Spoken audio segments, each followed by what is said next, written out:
So hi guys, this is Abhishek back again with another tutorial of Arduino programming series। आज के इस video पर हम समझेंगे Arduino बोर्ड के लेआउट के बारे में।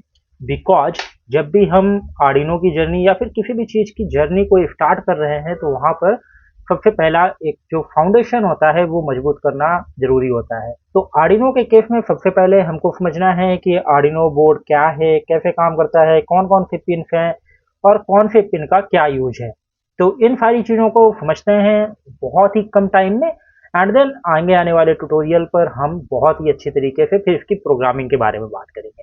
पर आज के वीडियो पर हम जस्ट बात करते हैं Arduino बोर्ड के बारे में। अब आपके पास Arduino Uno R3 बोर्ड हो, Arduino Uno R4 बोर्ड हो, Arduino Mega हो या फिर Arduino Nano हो या फिर अदर Arduino के बोर्ड हो, हर बोर्ड का एक अपना पिन स्ट्रक्चर होता है यानी कि जो भी बोर्ड है उनके अलग अलग पिन आउट होंगे। एंड नाउ अगर हम इस Arduino बोर्ड की बात करें तो इसमें D0 से लेकर के D13 तक डिजिटल पिन होते हैं। 14 पिन मतलब 0 to 13 ये डिजिटल पिन होते हैं, 6 एनालॉग पिन होते हैं एंड 6 PWM पिन होते हैं। इसमें PWM पिन जो हैं उन पर एक सिंबल बना होता है और D3, D5, D6, D9, D10 और D11 ये पिन हमारे यूज होते हैं PWM पिन के लिए। अब इन चीज़ों को समझना इस वजह से ज़रूरी है कि आप बटन कहीं पर कनेक्ट कर रहे हो, LED कहीं पे कनेक्ट कर रहे हो, कोई सेंसर कहीं पर कनेक्ट कर रहे हो, तो आपको एक वेल स्ट्रक्चर के बारे में पता होना चाहिए, एक अच्छी अंडरस्टैंडिंग होना चाहिए पिन आउट के बारे में कि कौन सा पिन कहाँ पर कनेक्ट होता है और कौन सा पिन कहाँ पर कनेक्ट करना है। तो हमने समझा कि PWM pin D3, D5, D6, D9, D10 और D11 पिन जो होते हैं वो हमारे PWM पिन होते हैं।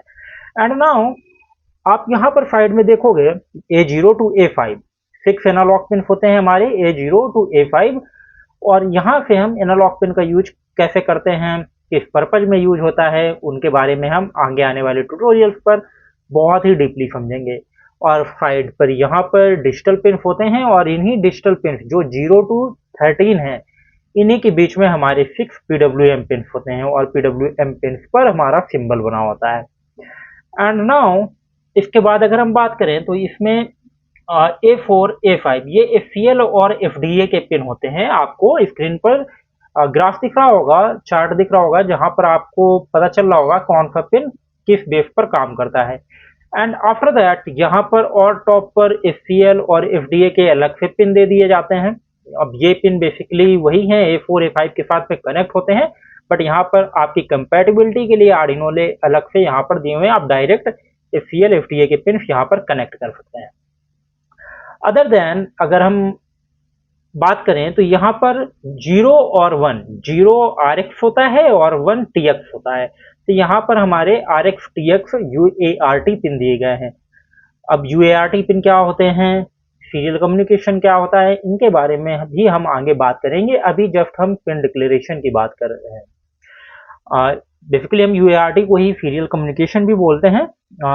इसके बाद इसमें रीसेट पिन है, आप रीसेट पिन का यूज कर सकते हैं। रीसेट की बटन दी हुई होती है यहाँ पे, आपको अगर कुछ रीसेट करना है तो आप रीसेट कर सकते हैं, ये बटन यहाँ पर दी गई है। अदर देन आपके पास ये पावर जैक होता है जिससे आप पावर दे सकते हैं। ये जो दूसरा पावर जैक है इसमें 9 to 12 वोल्ट की पावर सप्लाई आप बड़ी इजीली इसमें दे सकते हैं। अदर देन Arduino बोर्ड पर Vin और ग्राउंड पिन होते हैं। Vin से भी आप 9 to 12 वोल्ट तक की पावर सप्लाई को दे सकते हैं, 5 वोल्ट की भी दे सकते हैं।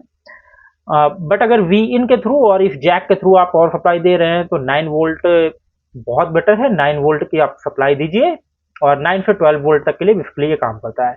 अब Arduino बोर्ड बेसिकली जो हमारा काम करता है ये 5 वोल्ट के स्ट्रक्चर पर काम करता है, मतलब जो माइक्रो कंट्रोलर है वो 5 वोल्ट के आर्किटेक्चर पर काम करता है।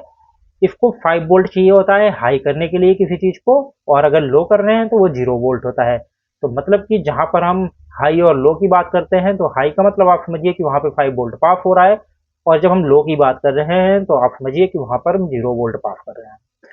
अदर देन अब हमने Arduino बोर्ड के बारे में तो सारी चीजें समझ ली। इसमें एक यूजर LED होती है जो कि पिन नंबर 13 पर होती है। हमने फर्स्ट ट्यूटोरियल पर इस चीज के बारे में भी बात की थी और LED ब्लिंक का स्ट्रक्चर और कोड भी देखा था। अदर देन हम नेक्स्ट ट्यूटोरियल पर देखेंगे कि कैसे हम इस बोर्ड का यूज करते हुए आर्डिनो प्रोग्रामिंग को सीखते हैं सबसे पहले, एंड देन कैसे हम प्रोजेक्ट्स के साथ में काम करेंगे। तो अगर अभी तक आप लोगों ने आर्डिनो बोर्ड को नहीं बाई किया है तो ये जो ओरिजिनल बोर्ड है ये तो कॉस्टली आता है, 16 से 1700 रुपये का आपको मिलेगा, बट आप कंपैटिबल बोर्ड जो आर्डिनो के कंपैटिबल बोर्ड आते हैं आप उनको भी बाई कर सकते हैं। आप बेसिकली अगर मैंने एक साइट लॉन्च की है जो हमारी ई कॉमर्स साइट है खुद की, आप उसमें जा सकते हैं जहां पर Flextronics.in, Flextronics.in के अंदर जैसे ही आप जाएंगे तो आपको बहुत ही वाइड रेंज ऑफ कंपोनेंट मिलेंगे, बहुत ही कम कॉस्ट में और बहुत ही अच्छे कंपोनेंट आपको वहां पर देखने को मिलेंगे। तो आप वहां से कंपोनेंट भी बाई कर सकते हैं। अदर देन नेक्स्ट ट्यूटोरियल पर हम स्टार्ट करते हैं कोडिंग को, तो मिलते हैं नेक्स्ट ट्यूटोरियल पर। Till then keep learning and keep exploring.